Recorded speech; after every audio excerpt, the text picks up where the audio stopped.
ओम शांति। आज 1 अक्टूबर 2020 के मधुर महावाक्य। आज सतगुरु बाबा हम बच्चों को विशेष धारणा की बातें सुनाते हैं। बाबा कहे तुम बच्चों को श्रेष्ठ बनने का पुरुषार्थ करना है और इसीलिए अवगुणों का संपूर्ण त्याग करना है, नहीं तो पुण्य आत्मा नहीं बन पाएंगे। सुनते हैं सतगुरु बाबा के महावाक्य। ओम शांति। मीठे बच्चे, तुम्हें देवता बनना है, इसीलिए माया के अवगुणों को त्याग करो। गुस्सा करना, मारना, तंग करना, बुरा काम करना, चोरी चकारी करना, यह सब महापाप है। बाबा ने आज उन सबको महापाप के श्रेणी में कहा है। गुस्सा करना, मारना, तंग करना, बुरा काम करना, चोरी चकारी करना, जिसको दुनिया में लोग छोटी छोटी गलतियां समझते हैं, लेकिन बाबा कहे ये महापाप है। प्रश्न है, इस ज्ञान में कौन से बच्चे तीखे जा सकते हैं? घाटा किन्हें पड़ता है? उत्तर है, जिन्हें अपना पोतामिल रखना आता है वह इस ज्ञान में बहुत तीखे जा सकते हैं। घाटा उनको पड़ता है जो देही अभिमानी नहीं रहते हैं। बाबा कहते हैं, व्यापारी लोगों को पोतामिल निकालने की आदत होती है, वह यहाँ भी तीखे जा सकते हैं। आज की मुरली का गीत है, मुखड़ा देख ले प्राणी जरा दर्पण में, कितना पाप है कितना पुण्य है। ओम शांति। रूहानी पाठधारी बच्चों प्रति पाप समझाते हैं, क्योंकि रूह ही पाठ बजा रही है बेहद के नाटक में। है तो मनुष्य का ना। बच्चे इस समय पुरुषार्थ कर रहे हैं, बल वेद शास्त्र पढ़ते हैं, शिव की पूजा करते हैं, परंतु बाप कहते हैं इनसे कोई मेरे को प्राप्त नहीं कर सकते, क्योंकि भक्त है ही उतरती कला। ज्ञान से सद्गति होती है तो जरूर कोई से उतरते भी होंगे। बाबा के अगर ज्ञान से सद्गति होती है तो किसी न किसी विधि से नीचे उतरना भी तो होगा। यह एक खेल है जिसको कोई भी नहीं जानते। शिवलिंग को जब पूजते हैं तो उनको ब्रह्म नहीं कहेंगे। शिवलिंग को जब पूजते हैं तो उनको ब्रह्म नहीं कहेंगे। तब कौन है जिसको पूजते हैं? उनको भी ईश्वर समझ पूजा करते हैं। तुम जब पहले पहले भक्ति शुरू करते हो तो शिवलिंग हीरे का बनाते हो। अभी तो गरीब बन गए हैं तो पत्थर का बनाते हैं। हीरे का लिंग उस समय 4-5 हजार का होगा। उस समय इतनी सस्ताई थी तो हीरे भी बाबा कहे 4-5 हजार का होगा। इस समय तो उनका दाम 5-7 लाख होगा। इस जमाने में तो 5-7 लाख का भी हीरे का लिंग नहीं बन सकता है, उससे भी कई गुना करोड़ों में जाएगा। ऐसे हीरे अभी मुश्किल निकलते हैं। पत्थर बुद्धि बन गए हैं तो पूजा भी पत्थर की करते हैं। जब ज्ञान है तो तुम पूजा नहीं करते। चैतन्य सन्मुख में है, उनको ही तुम याद करते हो। जानते हो याद से विकर्म विनाश होंगे। गीत में भी कहते हैं, हे बच्चों, प्राणी कहा जाता है आत्मा। प्राण निकल गया फिर जैसे मुर्दा है। आत्मा निकल जाती है, आत्मा है अविनाशी। आत्मा जब शरीर में प्रवेश करती है तब चैतन्य है। बाप कहते हैं, हे आत्माएं, बाबा कितना प्यार से बच्चों को कहते, हे आत्माएं, अपने अंदर जांच करो, कहाँ तक दैवी गुणों की धारणा हुई है, कोई विकार तो नहीं है, चोरी चकारी आदि का कोई आसुरी गुण तो नहीं है। बाबा कहे, देखो अपने अंदर चोरी चकारी आदि का कोई आसुरी गुण तो नहीं है ना। आसुरी कर्तव्य करने से फिर गिर पड़ेंगे, इतना दर्जा नहीं पा सकेंगे। खराब आदत को मिटाना जरूर है। देवता कभी कोई पर गुस्सा नहीं करते हैं। तो एक एक धारणा की बात सदगुरु बाबा के द्वारा आज मुरली के अंदर मिल रही है। तो बाबा कहे, देवता कभी कोई पर गुस्सा नहीं करते। यहाँ असुरों द्वारा कितनी मारे खाते हैं, क्योंकि तुम दैवी संप्रदाय बनते हो, तो माया कितनी दुश्मन बन पड़ती है। माया के अवगुण काम करते हैं, मारना, तंग करना, बुरा काम करना, ये सब पाप है। तुम बच्चों को तो बहुत शुद्ध रहना चाहिए। चोरी चकारी आदि करना तो महान पाप है। बाबा कहे, ये तो महान पाप है। बाप से तुम प्रतिज्ञा करते आए हो, बाबा मेरा तो आप, दूसरा न कोई। हम आपको ही याद करेंगे। भक्ति मार्ग में बल गाते हैं, परंतु उनको पता नहीं कि याद से क्या होता है। वह तो बाप को जानते ही नहीं। एक तरफ कहते हैं नाम रूप से न्यारा है, दूसरे तरफ फिर लिंग की पूजा करते हैं। तुमको अच्छी रीति समझकर फिर समझाना है। बाप कहते हैं, यह भी जज करो कि महान आत्मा किसको कहा जाए। श्री कृष्ण जो छोटा बच्चा स्वर्ग का प्रिंस है, वह महात्मा है या आजकल के कलयुगी मनुष्य। वह विकार से पैदा नहीं होता है ना, वह है निर्विकारी दुनिया। यह है विकारी दुनिया। निर्विकारी को बहुत टाइटल दे सकते हैं, विकारी का क्या टाइटल है। श्रेष्ठाचारी तो एक बाप ही बनाते हैं। वह है सबसे ऊंचते ऊंच, और सब मनुष्य पाठधारी है, तो पाठ में जरूर आना पड़े। सतयुग में है, बाबा कहे सतयुग है श्रेष्ठ मनुष्य की दुनिया। जानवर आदि सब श्रेष्ठ है। वहां माया रावण ही नहीं, वहां ऐसे कोई तमोगुणी जानवर होते नहीं। तुमको मालूम है, मोर डेल है, वह विकार से बच्चा पैदा नहीं करते।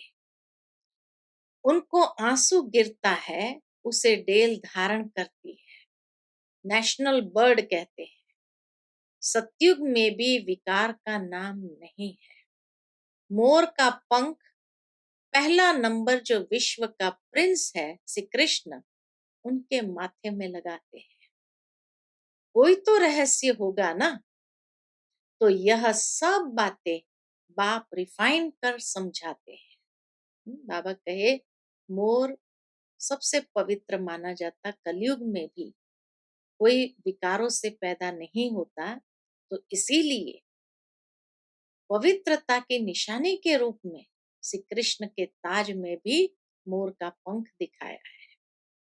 तो बाबा कहे, कोई तो रहस्य होगा। तो ये सब बातें बाप रिफाइन कर समझाते हैं। वहां बच्चे कैसे पैदा होते हैं, वह तो तुम जानते हो। वहां विकार होते नहीं। बाप कहते हैं, तुमको देवता बनाते हैं, तो अपनी जांच पूरी करो। मेहनत बिगर विश्व का मालिक थोड़ी बन सकेंगे। जैसे तुम्हारी आत्मा बिंदी है, वैसे बाप भी बिंदी है। इसमें मूंझने की कोई दरकार नहीं है। कोई कहते हैं हम देखें, बाप कहते हैं देखने वालों की तो तुमने बहुत पूजा की। कई लोग सोचते हैं ना, बाबा का साक्षात्कार हो, हम परमात्मा को देखें, तो बाबा कहे, देखने वालों की तो तुमने बहुत पूजा की, फायदा कुछ भी हुआ नहीं। अब यथार्थ रीति मैं तुमको समझाता हूं। मेरे में सारा पाठ भरा हुआ है।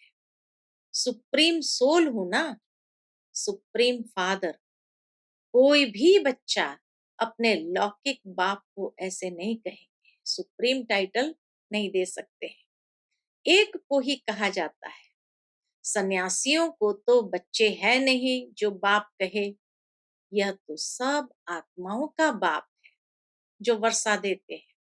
उन्हों का कोई गृहस्थ आश्रम तो ठहरा नहीं।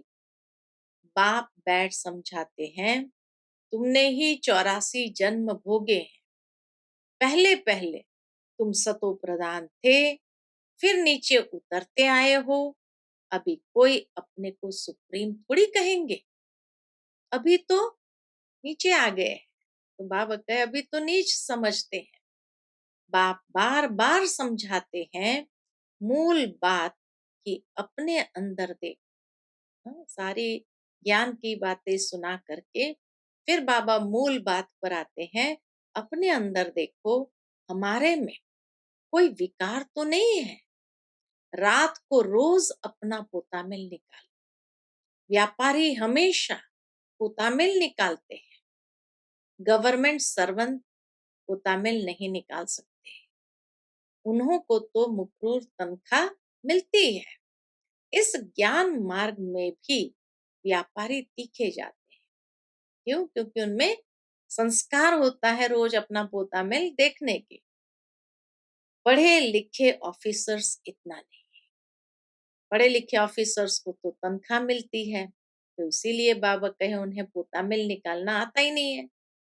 व्यापार में तो आज 50 कमाया, कल 60 कमाएंगे, कभी घाटा भी हो जाएगा।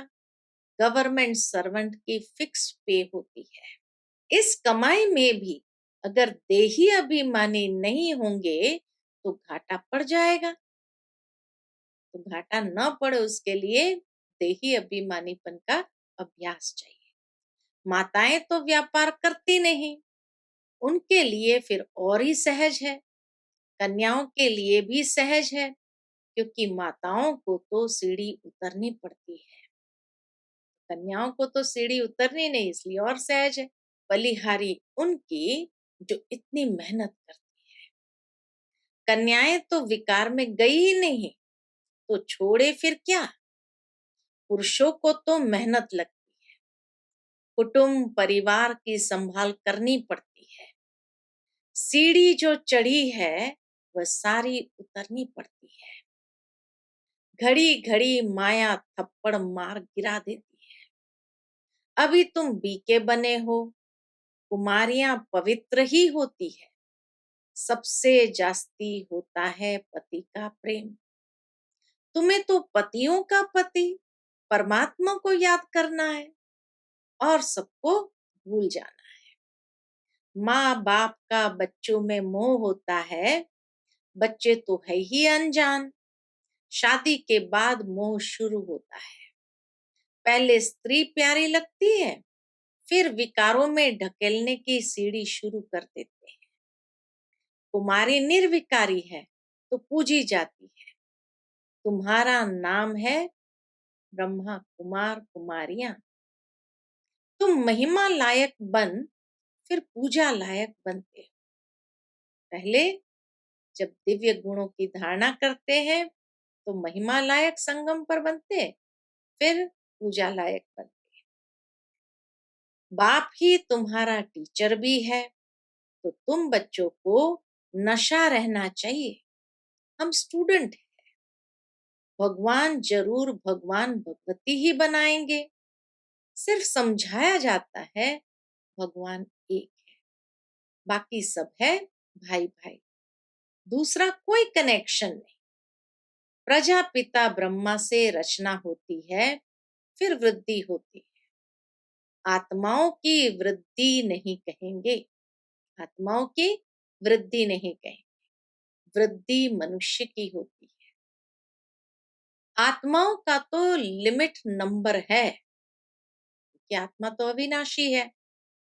अजर अमर अविनाशी होने कारण वो तो फिक्स नंबर में है, तो लिमिट नंबर है, बहुत आते रहते हैं। जब तक वहां है, आते रहे, झाड़ बढ़ता रहेगा। ऐसे नहीं कि सूख जाएगा। इनकी भेंट बनियन ट्री से की जाती है। फाउंडेशन है नहीं, बाकी सारा झाड़ खड़ा है। तुम्हारा भी ऐसे है, फाउंडेशन है नहीं, देवता धर्म का फाउंडेशन है नहीं, कुछ न कुछ निशानी है। अभी तक भी मंदिर बनाते रहते हैं। मनुष्य को थोड़ी पता है कि देवताओं का राज्य कब था, फिर कहाँ गया। यह नॉलेज तुम ब्राह्मणों को ही है। मनुष्य को ये मालूम नहीं कि परमात्मा का स्वरूप बिंदी है।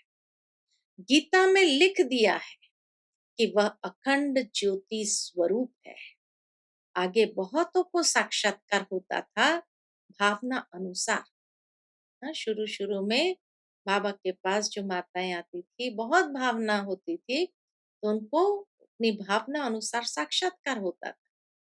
बहुत लाल लाल हो जाते थे, योग में बैठते थे तो एकदम चेहरा आंखें सब लाल लाल हो जाते थे। बस हम नहीं सहन कर सकते। अब वह तो साक्षात्कार था। बाप कहते हैं साक्षात्कार से कोई कल्याण नहीं। ठीक है, देख लिया, फिर उसके बाद अपनी उन्नति तो नहीं है। उन्नति तो पुरुषार्थ से करनी पड़ती है। यहाँ तो मुख्य है याद की यात्रा। जैसे पारा खिसक जाता है ना, याद भी घड़ी घड़ी खिसक जाती है। इतना चाहते हैं बाप को याद करें, फिर और ख्याल आ जाते हैं। इसमें ही तुम्हारी रेस है। ऐसे नहीं कि फट से पाप मिट जाएंगे, समय लगता है। कर्मातीत अवस्था हो जाए तो फिर ये शरीर ही न रहे। इसीलिए बाबा का ऐसे नहीं कि फट से कोई पाप मिट जाएंगे, इसमें भी समय लगता है। कर्मातीत अवस्था हो जाए फिर तो ये शरीर ही न रहे। परंतु अभी कोई कर्मातीत अवस्था को नहीं पा सकते हैं। फिर उनको सत्युगी शरीर चाहिए। अगर अभी कर्मातीत बन जाए तो फिर सत्युगी शरीर चाहिए। तो अब तुम बच्चों को बाप को ही याद करना है। अपने को देखते रहो। हमसे कोई बुरा काम तो नहीं होता है, वो तामिल जरूर रखना है। ऐसे व्यापारी झट शाहूकार बन सकते हैं। बाप के पास जो नॉलेज है वह दे रहे हैं। बाप कहते हैं मेरी आत्मा में यह ज्ञान नूंदा हुआ है। हूबहू तुमको वही बोलेंगे जो कल्प पहले ज्ञान दिया। बाबा कहे हूबहू कल्प पहले जो बातें समझाई थी वही अभी भी बोलेंगे, बच्चों को ही समझाएंगे। और क्या जाने। तुम इस सृष्टि चक्र को जानते हो, इसमें सब एक्टर्स का पार्ट ढूंढा हुआ है। बदल सदल नहीं सकता, न कोई छुटकारा पा सकता है। हाँ, बाकी समय मुक्ति मिलती है। बाकी समय मुक्ति मिलती है। तुम तो ऑलराउंड हो, 84 जन्म लेते हो। बाकी सब अपने घर में होंगे, फिर पिछाड़ी में आएंगे। मोक्ष चाहने वाले यहाँ आएंगे नहीं, वह फिर पिछाड़ी में चले जाएंगे। ज्ञान कभी सुनेंगे नहीं, मच्छरों सदृश आए और गए।